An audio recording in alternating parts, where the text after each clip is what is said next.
Hey there, it's Dave from Ripple Rock Consulting. I'm here to help. We never know exactly what that's going to look like, but today it's part of a series that we're doing called Mental Skills Development. How to use the mind to increase performance, and how do you use the mind to increase enjoyment in sport. And today's topic is setting goals. And when we think about setting goals, we think about it from short-term goals all the way to incredibly long-term goals. And we think about it from the perspective of setting outcome goals, performance indicating goals, and process attribute goals. So we'll break these things down one at a time. So the first thing is time frame. Sometimes my goal might just be to look after the next 5 minutes. If I'm doing, say, a hill repeat as part of a training process during my workout today, and I've done a couple of them. The coach has given me some feedback. I'm going to do another one. Might be doing a few more, but we'll just look after them one at a time. I take that feedback, I integrate it by creating an image, visualization of what it is that I would like to get out of this one, which will make it better than the last two. And then I go about and do my hard work. I've just set a goal, and now I've gone to achieve it. I can also have goals for the entire workout. I can have goals for the week, for the month. We break the year down into periodization, where you might break your year into thirds or quarters. Each one of those would have some goals associated with them. You might have a goal for this year, and our goals can extend way out into the future. 3-year goals, 5-year goals, 10-year goals. I do a lot of goal setting with the athletes that I work with. And I'm working with young athletes that are sometimes looking at 5 to 7 years out in terms of getting to eventually where they would like to get to with the sport that they're doing. So whether we're working on that short-term goal of just looking after the next hill repeat, or whether we're thinking about long-term goals, goals follow basically 3 very simple little principles. So the first principle is around belief. So as I extend myself out into the future, I think about what it is that I would like to accomplish. What is believable? And it's interesting that a lot of the time, athletes underestimate themselves. We often get to our goals much quicker than we thought we would, especially if you're working hard every day, which is what it's all about. But the notion of extending yourself out into the future, whether it's short-term or long-term, it has to be, in some ways, believable in order to be able to create that image of what it is that you're going to do. So once we sort of have that image of what we would like, then we start to break it down. So we break it down into goals, we break it down into objectives. And then of course, you have to be willing to do the hard work. So when we set a goal, we need all 3 pieces. We need the belief, we need the expectation, and of course, you need the hard work that's necessary. If you're not willing to work hard on that 3rd repeat, you probably won't achieve what it was that was possible. And so in a lot of ways, our goals are designed to create motivation and to create drive. And the 3rd really important aspect of setting goals is they keep us focused. So we're looking for motivation, we're looking for drive, and we're looking for focus. Motivation gets me to the workout. Drive produces the hard work. Focus takes that hard work and makes it highly productive. You can put in a lot of effort, but if you're not focused, it's all for nothing. And of course, you can be super focused and not put in the hard work, and that's all for nothing too. So another way to just think about it is you're going to leave present reality. I'm sitting there after 2 repeats. I'm going to go do a 3rd one. What do I want it to be like? Or I'm sitting here in 2018, and where would I like to be in 2023? Either way, I leave present reality, I extend myself into the future reality. I'm going to set the goal, I'm going to visualize it, I'm going to load up my reticular activation system. We'll talk more about that at another time. Like I said, there needs to be some belief about it. And you also need to have an extremely high level of trust. It's belief and trust are really great commodities to have. So when we think about it, we think about it from the perspective of a question. And I call this Dave's 30-year question because it took me about 30 years to come up with it, and it would have been really handy if I had known it 30 years ago. But the question just basically looks at 4 different components. Who do I need to be? What's my best work look like right now? In other words, what do I need to be doing? And how do I ensure I can do it right now, not next week or next year? And also, very importantly, how do I do it under these circumstances? Cross-country skiing is a tough sport. There's a lot of competition. There's a huge amount of technique to learn. The strength and conditioning that's necessary is phenomenal. I mean, it's why I love working with cross-country skiing, because it's one of those sports. It's very physical, it's very technical, it's very strategic, it's very mental. And we're going to be setting goals for all 4 of those pillars. Strength and conditioning, flexibility, nutrition, hydration, great night's sleep. Got to get those into the goal setting. And all of the attributes that I need to be. Calm, relaxed, grounded, centered, positive, patient, effort, focus. I got to come up with all those things. That's the who do I need to be. And then what do I need to be doing?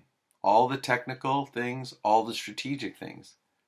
And also the notion of where do I want to go? What's the outcome that I'm after?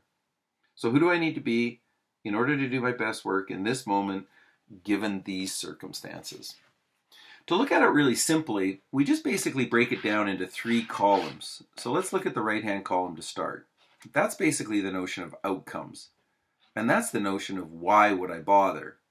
And we need a list of things in here that would basically describe what it is that I would like to get to eventually. So it might be the notion of winning, or it may be the notion of having a personal best, or making a team, or it could be a number of different things. And then it's the what do I need, then it's the what do I need to be doing. These are our performance indicators, and they would be the technical and tactical things. Here are examples for paddling. And then the last one is who do I need to be? So who do I need to be? What do I need to be doing? Why would I bother? If we look at that in a little bit more detail, let's start with the outcome. So the outcome is really the notion of why do I bother? Get that all on there for you. So why do I bother? Well, a great reason to bother is because cross-country skiing produces an amazing lifestyle. Health, fitness, learning, development, all sorts of different things that can become possible as a result of your involvement in the sport. Another reason to be involved might be competitiveness, that you love to race, and you may love to win. And winning isn't the only thing, but it certainly is a big part. And we can look at it also from the notion of sort of moving up through the ranks, or the notion of accomplishment maybe more than competitiveness. Personal best, top finishes, winning, making a team, competing at higher levels, looking for more fun, looking for more enjoyment, loving the team spirit. Those might all be reasons why you would bother to be involved in the sport. And why we're involved in the sport is the notion of outcome. It looks after that last column. Don't let anybody ever tell you that outcomes aren't important. Outcomes are extremely important, but their main goal is simply to motivate you. So if my motivation is to start getting top 10 finishes, and I start pushing harder, making myself more uncomfortable, listening to my coach's feedback better, integrating that feedback, doing the work that's necessary in order to build more technique, constantly evaluating my race plan and race strategies, and am I able to execute them, all of those things will lead towards likely improvements in performance.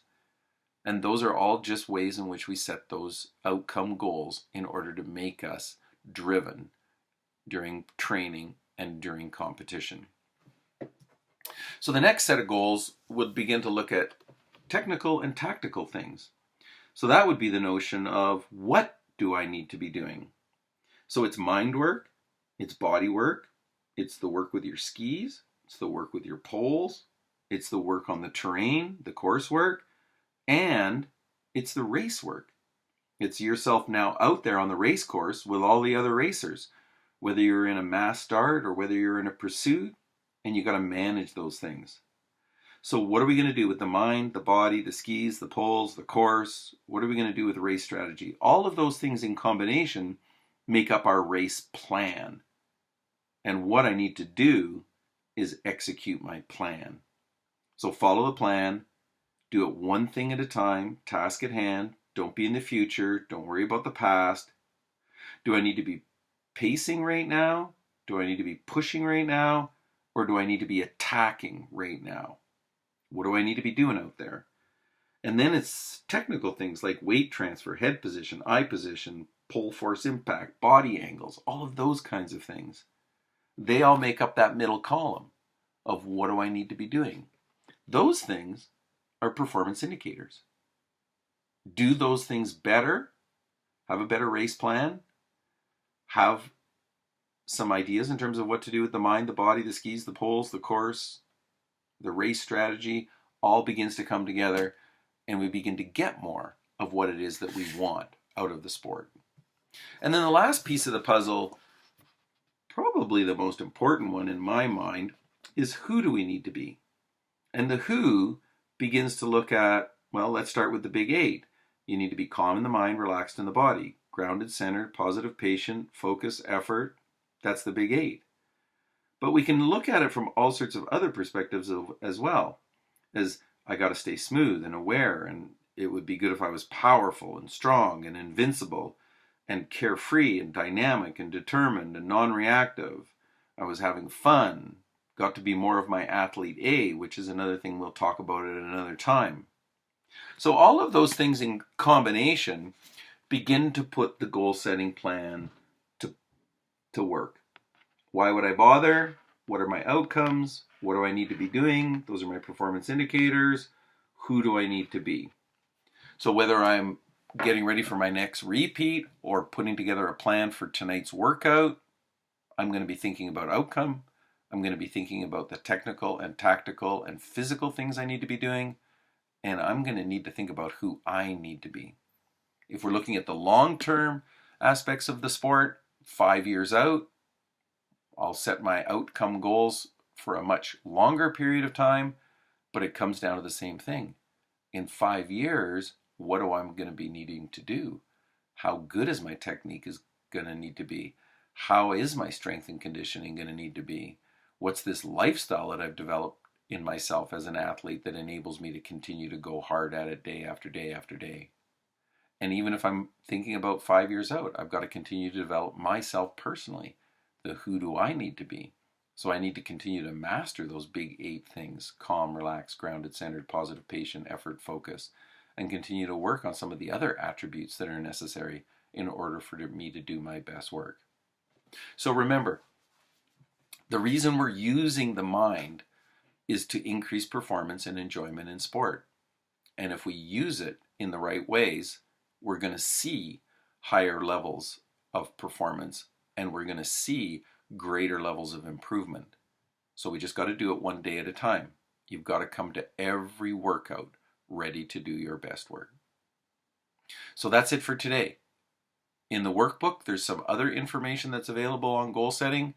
And if you Google it, you'll find all sorts of information, like how to create SMART goals and a bunch of other techniques that might work for you as well. But this is just the foundation of setting goals. Hope you enjoyed it.